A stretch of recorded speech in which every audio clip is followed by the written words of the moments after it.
Bismillahirrahmanirrahim. Assalamualaikum warahmatullahi wabarakatuh. Ya, pada kesempatan hari ini saya Sulastri SPDMA akan menjelaskan tentang penyusunan bahan ajar dan rubrik penilaian sebagai tugas. Nah, mohon maaf sebelumnya karena ini dari laptop tidak bisa share screen, agak bermasalah laptopnya, jadi saya share screen menggunakan handphone. Ya. Nah, jadi dalam materi penyusunan bahan ajar dan rubrik penilaian ini ada beberapa pokok bahasan. Sini ada teknik penyusunan buku sebagai bahan ajar. Yang kedua, tahap pengembangan dan penyusunan buku sebagai bahan ajar. Yang ketiga, lembar evaluasi bahan ajar. Keempat, rubrik atau kriteria penilaian.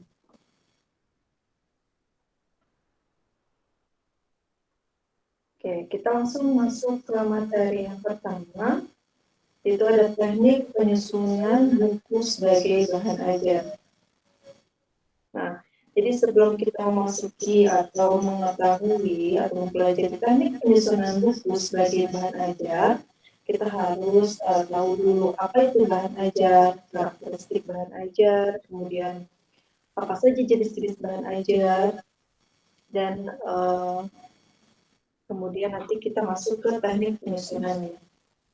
Nah, kita ketahui bahwa bahan ajar itu suatu materi, ya, suatu materi perkuliahan atau pelajaran yang disusun secara sistematis sebagai sumber belajar untuk mencapai tujuan pembelajaran.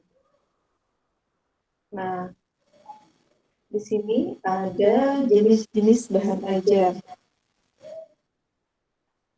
Jenis-jenis bahan ajar di sini yang pertama termasuk jenis bahan ajar cetak, yaitu ada buku, modul, handout, dan lembar kerja. Kalau buku bisa kita temukan di ini ya, toko buku dan lain sebagainya, bisa untuk pegangan kita belajar. Ada modul, ya, handout, dan lembar kerja. Kemudian ada bahan ajar non-cetak. Bahan ajar non-cetak ini dikembangkan dari barang sederhana, bahan ajar diam dan display, video, audio, dan overhead transparansi atau OHT. Tapi biasanya kalau untuk OHT ini, untuk era sekarang ini sudah jarang sekali digunakan ya, karena kebanyakan sudah menggunakan video atau audio. Nah, kemudian teknik penyusunan buku ajar. Ya. Jadi di sini untuk menyusun sebuah buku ajar ada beberapa hal yang harus diperhatikan. Yang pertama itu isi buku ajar. Kita harus mengetahui apa itu isi buku ajar. Yang pertama di dalam isi buku ajar itu yang harus diperhatikan dalam menyusun isi buku pelajaran, sebaiknya memuat sekurang-kurangnya bahan pelajaran minimal yang harus dikuasai oleh peserta didik. Ya, jadi harus memuat tadi ya bahan pelajaran. Yang kedua, sesuai dengan kurikulum yang berlaku. Nah, kita juga dalam menyusun buku ajar harus menyesuaikan ya kurikulum apa yang dibuat atau yang dipakai saat ini di perguruan tinggi atau di sekolah. Nah, kemudian ada relevan dengan tujuan mata pelajaran.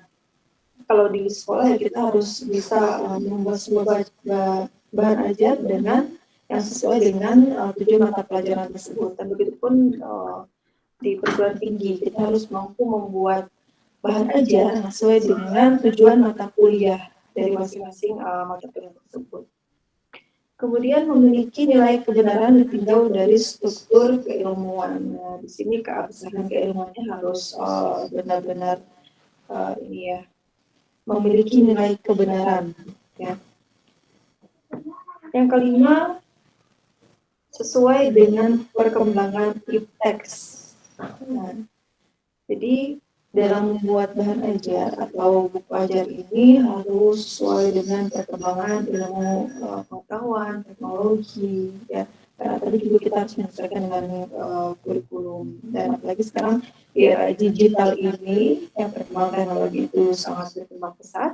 Jadi ya kita harus menyesuaikan dengan perkembangan teks tersebut. Kemudian yang keenam, kedalaman dan keluasan isi buku sesuai dengan jenjang pendidikan. Nah, kalau misalnya kita berbicara di sekolah, ya berarti kedalaman dan keluasan buku itu harus sesuai dengan jenjang pendidikan ya. Kalau misalkan tingkat pendidikan menengah ya berarti keluasannya disesuaikan dengan tingkat menengah. Jika tingkat menengah atas itu harus disesuaikan dengan keluasan jenjang pendidikan tingkat menengah atas. Jika di perguruan tinggi harus disesuaikan dengan perguruan tinggi. Ya.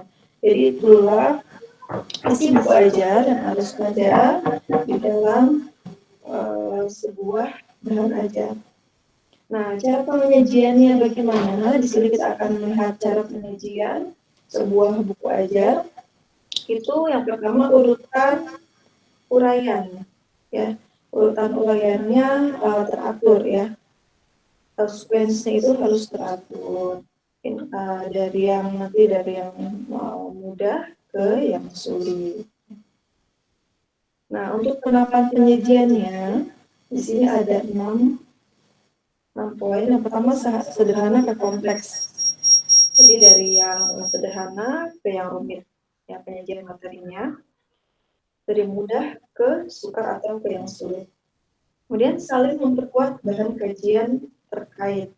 Ya satu sama lainnya berarti harus relevan ya untuk materi dari misalnya dari bab 1, bab 2, bab 3 atau dalam bab 1 nanti ada subat-subatnya itu harus mempunyai bahan kajian yang terkait. Menarik minat dan perhatian peserta didik. Nah, di sini berarti harus dibuat semenarik mungkin. Jadi tidak hanya sebatas teks dan bisa dimasukkan ilustrasi-ilustrasi. Menantang dan merangsang peserta didik untuk mempelajari buku. Ya, jadi buku yang bagus itu tadi menantang seorang atau peserta didik tadi untuk mempelajari buku tersebut. Yang keenam itu pengorganisasian dan sistematika penulisan memperhatikan aspek kemampuan peserta didik. Jadi kita harus memperhatikan di sini sistematika penulisannya. Ya. Artinya di sini juga kita harus memperhatikan aspek kemampuan peserta didik yang akan kita berikan buku ajar ini. Nah, selain penahapan penyajian tadi, di sini ada bahasa yang digunakan. Bahasa yang digunakan itu ya harus sesuai ya dengan di EYD-nya dan bahasa misalnya dengan jenjang pendidikannya itu juga harus disesuaikan. Nah, yang terakhir ada ilustrasi. Ilustrasi di sini berarti sebuah buku ajar atau bahan ajar itu harus dimasukkan ilustrasi-ilustrasi untuk memperkuat sebuah materi.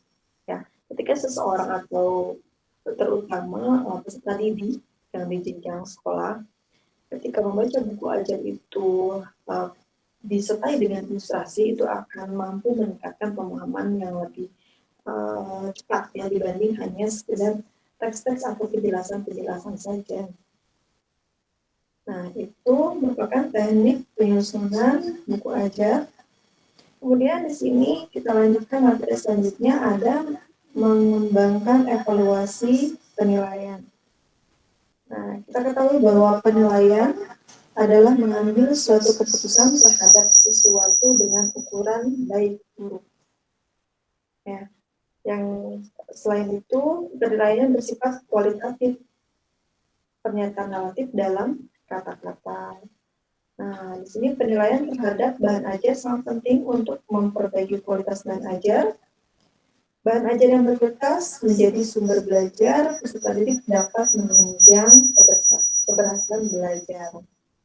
Nah, jadi dari komponen penilaian ini memang harus ada di dalam sebuah buku ajar. Ketika buku ajar atau bahan ajar tadi mencakup semua komponen yang ada, berarti itu akan berkualitas dan tadi mendukung keberhasilan belajar para peserta didik. Di sini dengan kata lain dikatakan juga bahwa penilaian adalah bagian dari proses pembelajaran. Sebagaimana siklus berikut ini.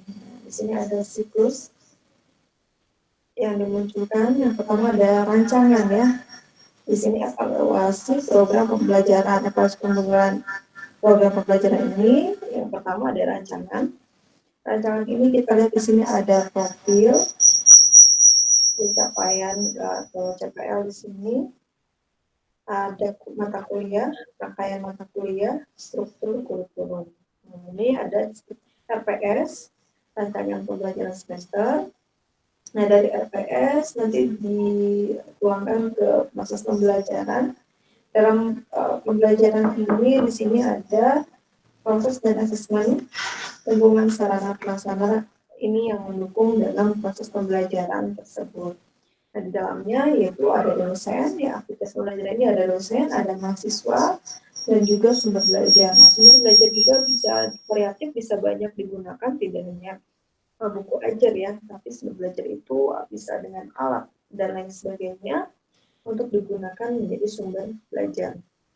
Nah, dari pembelajaran itu outputnya atau luarannya itu lulusan memiliki kemampuan sesuai capaian pembelajaran atau di sini CPL ya, capaian pembelajaran lulusan.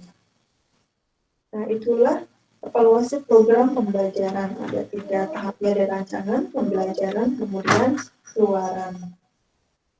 Nah, kita ke materi selanjutnya. Di sini ada penilaian terhadap bahan ajar. Ya. Jadi penilaian terhadap bahan ajar juga dapat dilakukan. Ya, dapat memperbaiki kebutuhan belajar mahasiswa sebagai konteksnya. Nah, di sini desain pembelajaran.